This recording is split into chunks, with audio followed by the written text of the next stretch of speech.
780 mils of 0.9% normal saline is prescribed to be delivered in 6 hours. How many mils per hour will you set the pump to deliver? So we have 780 mils to be delivered in 6 hours. So we need to know how many mils per hour. Well, we just divide 780 by 6 to get the number of mils per hour.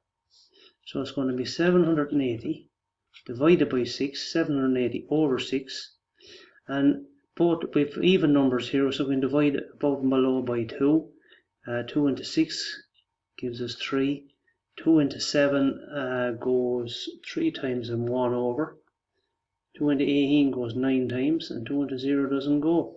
So this cancels out to be 390 divided by 3.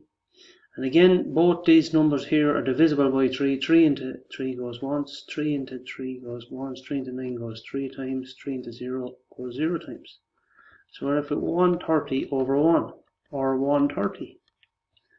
So we set the pump to 130 mils per hour. And then the 780 will be delivered after 6 hours.